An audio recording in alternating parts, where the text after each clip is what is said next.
we do need to focus on a little bit, other Big Ten coaches, other Big Ten teams, and other Big Ten stories. And so, really, the main overall theme for Big Ten Media Days, the 3-day event, was just about every coach speaking about SEC scheduling.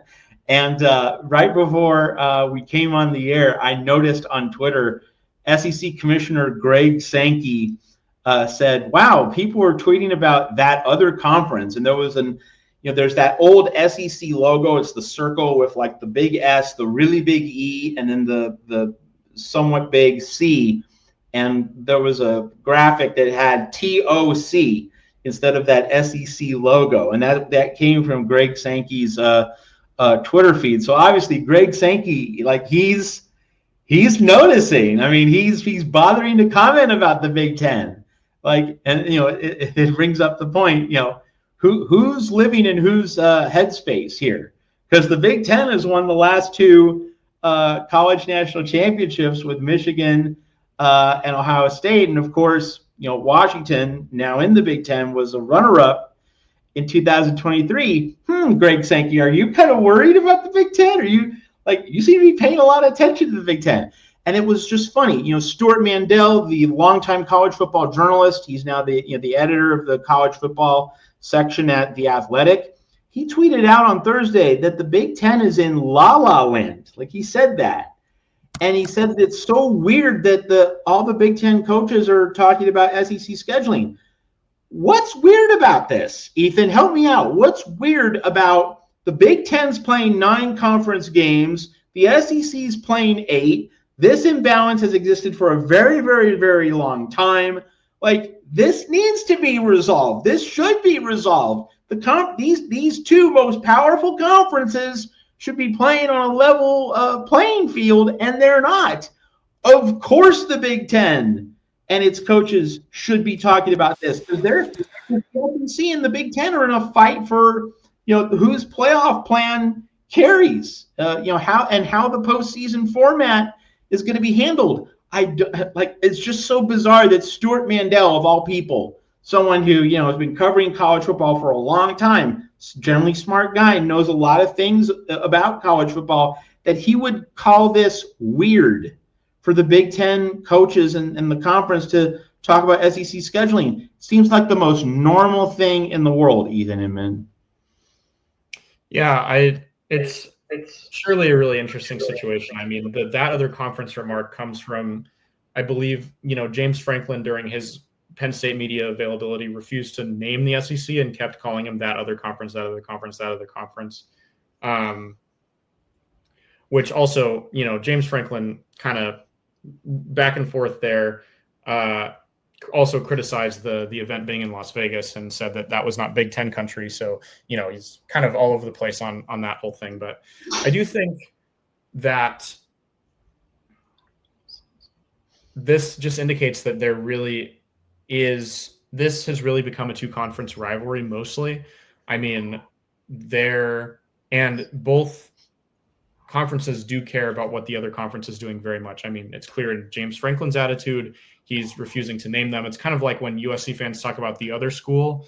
Everybody who's in the chat right now knows who I'm referring to when I say the other school. I'm not talking about, Arizona State or Cal when I say the other school. Everybody knows who I'm talking about when I say the other school. Obviously, it's the school across town that plays in Westwood, who shall not be named. Kind of the same thing. So that kind of almost elevates it to a heated rivalry, saying that Greg Sankey obviously, but he, felt the need to chime in, didn't take, kind of the high road and let it go. Yeah, I mean, the discourse about the SEC schedule is really fascinating, because I think sitting here right now, I feel like not only is the SEC at an advantage where, they play one less conference game, but I also feel like the SEC is at an advantage because the SEC is just not as deep of a conference. Like, I think just looking at a lot of the SEC schedules, like the teams that are projected to be at the top of the SEC have a lot of games that feel like gimmies. And the teams that are at the bottom of the SEC have a lot of games that it feels like they have no chance of winning. Whereas like in the Big Ten, like even middle of the road Big Ten teams like Iowa, like nobody wants to play Iowa. Iowa knows who they are. They play, even though they don't tend to have the offensive firepower, they play everybody tough every year. Like, and that's just a lot of the middle of the Big Ten. Like the Big Ten has its stinkers as well. Obviously, Purdue is one, Northwestern is one. Like we've talked about Purdue as a gimme game. We've talked about it almost as like a non-Power 5 game for USC. Those first 3 games that they're playing, we lump Purdue into that. So I'm not denying that there are some teams like that in the Big Ten, but man, the middle of the Big Ten just feels a lot better than the middle and bottom of the SEC. And I think that's like a real thing that it's really a lot tougher because, SEC fans love to talk about how, the top tier Big Ten schools wouldn't, win 6 games in the SEC, and it would be so much tougher, and they'd lose to Mississippi State and Arkansas and all this stuff. Like, I don't feel like that's true anymore. I think it would actually be a lot more difficult for SEC teams to beat middle of the road Big Ten teams than than top tier Big Ten teams to beat the middle of the road SEC team. I don't know. That's how it feels to me, but I'm curious what your thoughts are on that, Matt.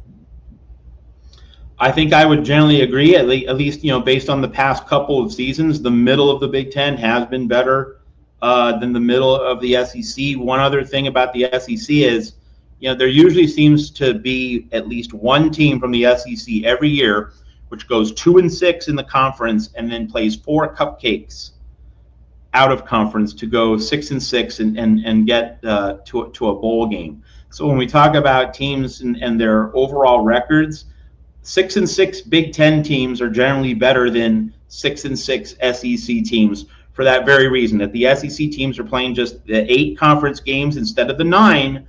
So generally, a Big Ten team with the same record, not all the time, but most of the time, will have played better competition and will have better wins because of that 9th conference game. The Big Ten teams are playing, on balance, harder schedules. Jeff Rodriguez makes this point. No one's playing Georgia, LSU, Bama every year. It's so true.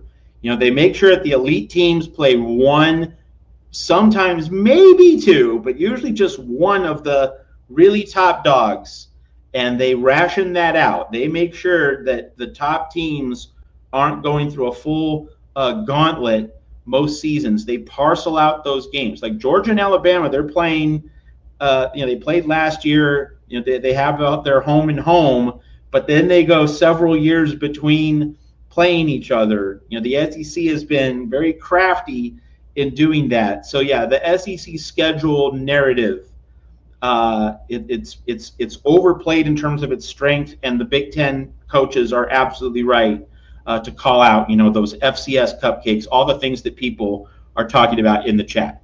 All right, the other really big story on a national level from Big Ten Media Days, Ethan, was Tony Petitti, Big Ten commissioner, talking about the play-in games. And we're talking about, the 4 automatic bids, that has been talked to death, and everyone knows about that power struggle. But Tony Petitti specifically leaned into the play-in game, 3 versus 6, 4 versus 5, and here's the real thing that we needed to discuss. Tony Petitti, basically left the door open for the idea that, an 8-4 Big Ten team that finishes 5th or 6th, can get into the playoff. It means more competition. It means, more games in November are going to be interesting. This is kind of like Major League Baseball with that, that 3rd wild card, that number 6 seed. You get an 84, 85 win team on the back end of the playoffs. That's basically what the Arizona Diamondbacks were when they made the World Series. I'm a baseball traditionalist.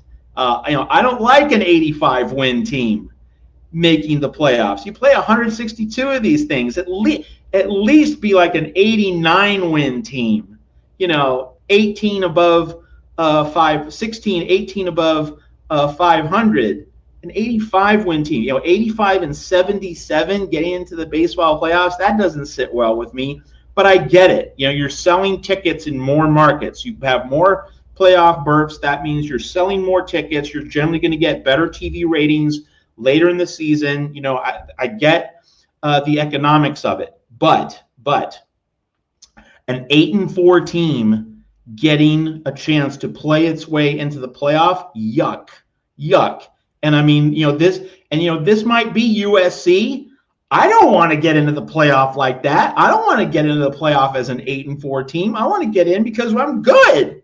I want to get in because I crushed some skulls, went 10-2, and I belonged. So that's point one. But here's the thing I really want to explore with you, Ethan. I think that, in terms of the Big Ten and the SEC, the power conferences, and the sport at large failing to arrive at a playoff plan that satisfies everyone, here's my plan. So I want to get your reaction to it. I think that you don't say the Big Ten and SEC are guaranteed 4 spots, but what I think is politically realistic for everyone is you give the SEC and Big Ten first preference. You give them first in line preference. So this is what I mean. If the SEC and Big Ten, their top 6 are all 9-3 or better, sure, you give them all the play-in spots. For those 2 play-in games, 3 versus 6, 4 versus 5, they get all the spots, and they do get the 4 bids to the playoff. To a 16-team playoff. But if they can't fill out all 6 spots with 9-3, now I think you have to have an absolute requirement. You have to be at least 9-3. You cannot be 8-4. I think that's just the reasonable cutoff line. So if you cannot fill all your top 6 spots with 9-3 teams, so let's say the 6th place team in the SEC is 8-4, that spot goes to, let's say, the 3rd place team in the Big 12, which is 9-3, or the 2nd place team in the ACC, which is 9-3 or 10-2. So by changing automatic locked-in bids to first preference bids, so the SEC and Big Ten, if they all go 9-3, they get all the bids that they are entitled to. But if they leave spots open, the Big 12, the ACC, and Group of 5 can fill in those spots. And the important final point to emphasize here is the Big Ten and SEC are going to have those 2 play-in games at the end of the season every year. But it just might be a case of an ACC team or a Big 12 team or a Group of 5 team is taking the spot vacated by the SEC or Big Ten if their 6th place team does not at least go 9-3. So this gives the Big 12 and the ACC and the Group of 5 an annual opportunity to increase its own representation in the 16-team playoff. To me, Ethan, that is the plan which can satisfy every constituency. It won't give everyone exactly what they want, but this is the compromise in the middle. And I think this is the plan that needs to be broadcast as the solution to this college football playoff logjam. I think the only thing about that is you have to be willing to accept the death of competitive non-conference games, because I think if you're the SEC and you look at that, you're like, man, wouldn't it be great to have 6 9-3 teams in the playoff? How can we ensure that happens?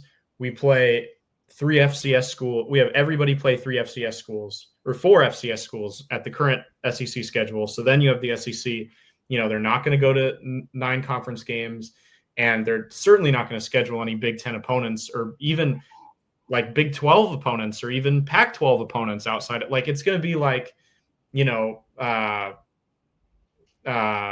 Citadel and Chattanooga, State, and you just are going to have to accept the end of that. And I think that that's a bit of a bummer. I mean, I would like to see USC playing some of their old Pac-12 conference opponents over the next couple of years. I think that would be, really interesting, whether those are teams that are in the Big 12 or, teams that are still in the Pac-12, a couple of them, teams that are in the ACC, whatever. Some USC Cal, some, just for old time's sake, that kind of stuff. But I do think, realistically, is that plan something that everybody's going to agree to? I think so.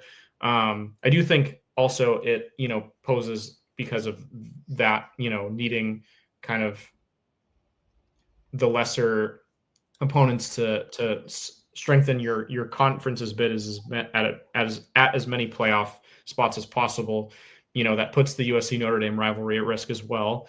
So you have to, if you accept that situation, you have to accept that, especially because Notre Dame is sitting at a spot where, there's no play-in game. There's no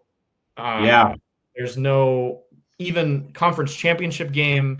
Like, they make it to the end of the season with 2 losses and they're in, basically. Like, there's no, they're just in such an anomaly. Like, there's no, and then, there's a genuine situation you could see within the next couple of years where you have a Notre Dame team with 2 losses and a USC team with 2 losses.